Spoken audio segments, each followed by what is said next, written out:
ಕಾಂಗ್ರೆಸ್ ವಿರುದ್ಧ ಮಹಿಳಾ ಮೀಸಲಾತಿ ಮಸೂದೆ ವಿರೋಧವಾಗಿ ಪ್ರತಿಭಟನೆ ಮಾಡ್ತಾ ಇರ್ತಕ್ಕಂಥದ್ದು. ಅವ್ರ ಜೊತೆ ಮಾತಾಡ್ಲಿಕ್ಕೆ ಶೋಭಾ ಕರಂದ್ಲಾಜೆ ಅವರು ಇದ್ದಾರೆ, ಕೇಂದ್ರ ಸಚಿವರು ಮಾತಾಡ್ತಾರೆ. ಮೇಡಮ್, ಏನಿದು ಜನಾಕ್ರೋಶ ಪಾದಯಾತ್ರೆ?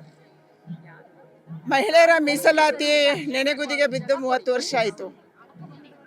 ಎಲ್ಲ ಪಾರ್ಟಿಗಳು ಮಹಿಳಾ ಮೀಸಲಾತಿಯನ್ನು ಕೊಡ್ತೀವಿ ಅನ್ನುವಂಥ ಘೋಷಣೆಯನ್ನು ಮಾಡಿದರು. ಆದರೆ ಮಹಿಳಾ ಮೀಸಲಾತಿ ಬಿಲ್ಲು ಪಾರ್ಲಿಮೆಂಟಿಗೆ ಬಂದಾಗ ಅದನ್ನು ಸೋಲಿಸ್ತಾರೆ. ಮೊನ್ನೆ ಲೋಕಸಭಾ ಅಧಿವೇಶನ ವಿಶೇಷವಾಗಿ ಕರೆಯಲಾಗಿತ್ತು.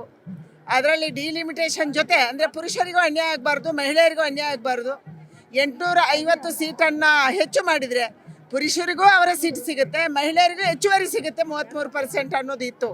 ಇದನ್ನು ಸೋಲಿಸುವಂಥ ಕೆಲಸವನ್ನು ಇಂಡಿಯಾ ಅಲಯನ್ಸ್ ಸೇರಿ ಮಾಡಿದ್ದಾರೆ. ಅದರ ವಿರುದ್ಧ ಮಹಿಳೆಯರು ದೇಶದಾದ್ಯಂತ ಇವತ್ತು ಸಿಡಿದೆದ್ದಿದ್ದಾರೆ.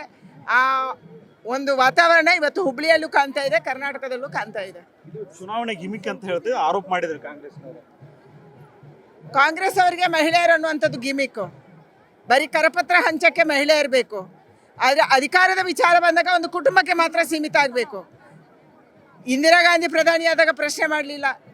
ಸೋನಿಯಾ ಗಾಂಧಿ UPA ಮನಮೋಹನ್ ಸಿಂಗನ್ನು ಕಂಟ್ರೋಲ್ ಮಾಡಿದರೆ ಯಾರು ಪ್ರಶ್ನೆ ಮಾಡಲಿಲ್ಲ. ಇವತ್ತು ಮತ್ತೆ ಪ್ರಿಯಾಂಕಾ ಗಾಂಧಿ ಲೋಕಸಭೆಗೆ ಬಂದಿದ್ದಾರೆ, ಯಾರು ಪ್ರಶ್ನೆ ಮಾಡ್ತಾ ಇಲ್ಲ.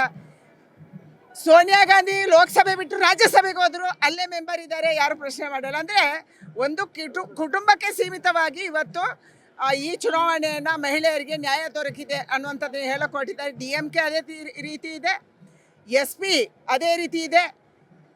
ಸಮಾಜವಾದಿ ಪಾರ್ಟಿ ಇವತ್ತು ಯಾರು ಅಖಿಲೇಶ್ ಯಾದವ್ ಇದ್ದಾರೆ, ಅವರ ಹೆಂಡತಿನೇ ಪಾರ್ಲಿಮೆಂಟ್ ಮೆಂಬರು, ಅವರ ಬಂಧುಗಳೆಲ್ಲ ಪಾರ್ಲಿಮೆಂಟ್ ಮೆಂಬರು, ಅದೆಲ್ಲವೂ ಓಕೆ. ಆದರೆ ಮಹಿಳೆಯರ ವಿಚಾರ ಬಂದಾಗ ಅದನ್ನು ವಿರೋಧ ಮಾಡುವಂಥದ್ದನ್ನು ಮಾಡ್ತಾ ಇದ್ದಾರೆ. ಅಂದರೆ ಇಲ್ಲಿ ಇರ್ತಕ್ಕಂಥ ಶೋಭಾ ಕರಂದ್ಲಾಜೆ ಅವರ ಮಾತು. ಕ್ಯಾಮ್ರಾ ಪರ್ಸನ್ ಹೇಮಂತ್ ಜೊತೆ ಸಂಗಮೇಶ್ ಸತ್ತಿಗೆರೆ, ಕರ್ನಾಟಕ TV, ಹುಬ್ಬಳ್ಳಿ.